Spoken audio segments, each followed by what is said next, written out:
بسم اللہ الرحمن الرحیم۔ ہمارا موضوع ہے خاندان غلامہ۔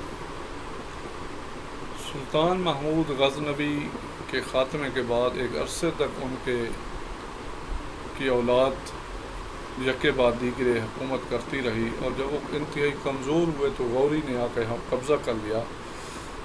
غوری کے جانے کے بعد برصغیر پر غوری کے غلاموں کی حکومت قائم ہوئی، اور مختلف علاقوں میں جو غوری کے مقبوضات تھے، جن میں ناصر الدین قباچہ، اوچو ملکان، پھر بختیار خلجی، تاج الدین یلدوز اور قطب الدین ایبک مشہور ہیں۔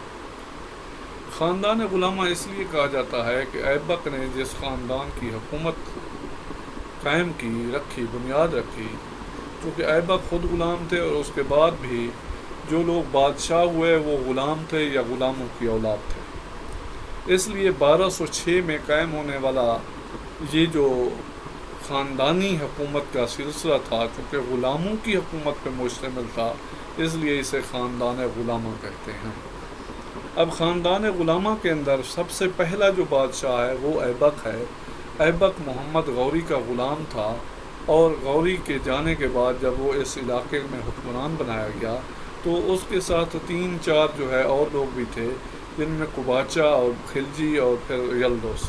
تو جلد ہی برصغیر کا جو نظام تھا وہ ایبک نے مکمل طور پہ سنبھالا، اور اس کے ساتھ سنبھالنے کے ساتھ ساتھ ہم یہ دیکھتے ہیں کہ جو ایبک تھا وہ ایک خدا ترس حکمران تھا۔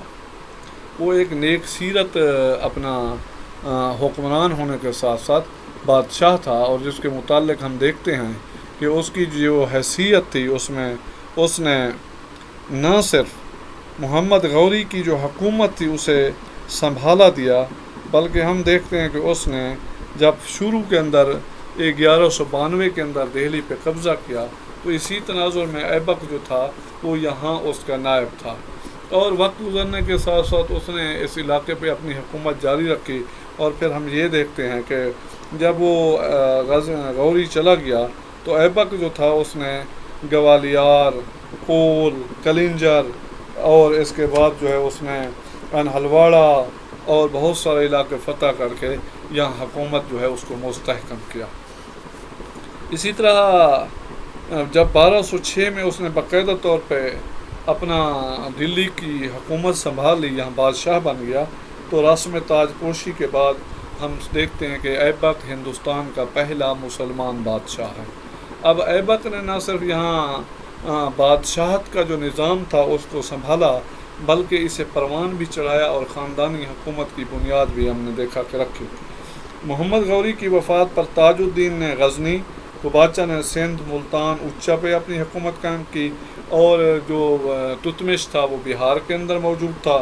اسی طرح قباچہ قطب الدین نے کام لے کر عقل مندی سے کام لیا، یلدوز کی لڑکی سے خود شادی کر لی، اور قباچہ سے اپنی بہن کی شادی کر دی، تو مخالفت کم کر لی اپنی۔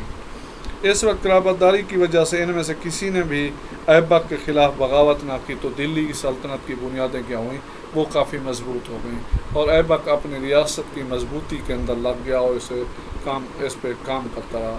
لیکن ہم دیکھتے ہیں کہ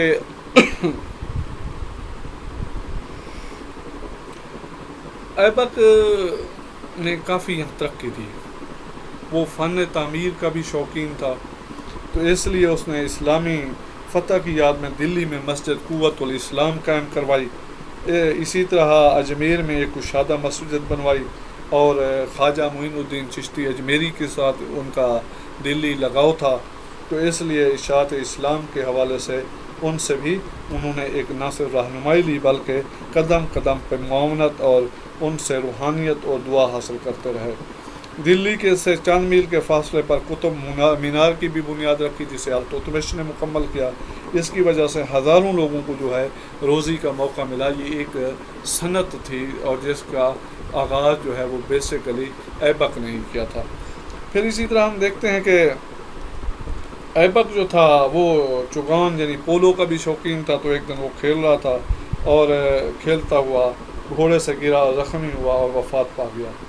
ایبک کی قبر جو ہے انارکلی بازار کے قریب ایبک روڈ کے ایک مکان میں ہے، جس کو اب گورنمنٹ کی کسٹڈی میں ہے، اور یہ آثار قدیمہ والوں کے پاس، آرکیالوجی والوں کے پاس باقاعدہ ہے۔ اس پہ ایک شاندار مقبرہ بھی تعمیر کیا گیا ہے۔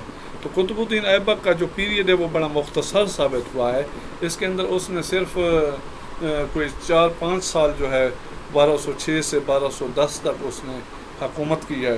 تو اسی طرح اس کے بعد ہم دیکھتے ہیں کہ ایبک جو تھا، اس کی وفات کے بعد ہندوستان جو ہے وہ مختلف اس کے اندر تقسیم ہو گیا۔ یعنی اس تقسیم کے دوران ہم دیکھتے ہیں کہ سندھ، اچا، ملتان اور التتمش ادھر دلی، تو ان کے درمیان ایک لڑائیوں کا سلسلہ شروع ہو گیا، اور جو مسلسل جاری رہا۔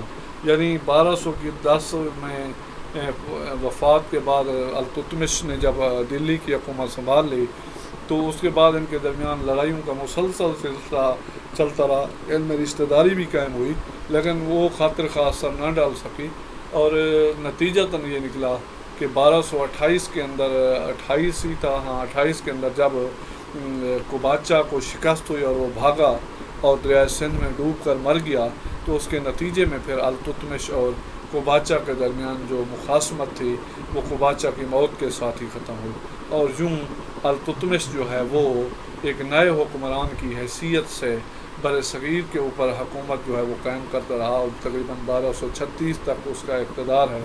تو التتمش کا جو پیریڈ ہے، یہ نام بھی التتمش ہے۔